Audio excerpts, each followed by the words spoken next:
Jak ty jsi užíval studentský léta? Já jsem je asi neměl tak dlouhý, jako je mají tady místňáci, ale jo, tak užíval. No, vlastně my jsme tenkrát se starou partou vydali první desku po prázdninách mezi třeťákem a čtvrťákem, tak ten čtvrťák tomu už jsem moc nedal, ale jinak jako asi tak jako každej, no. Samozřejmě, že to byla legrace, jako je každá vzpomínka.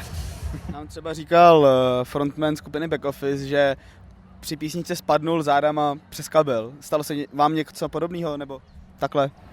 Zatím ne, to asi až budem starší. Alzheimer zapůsobí a bude.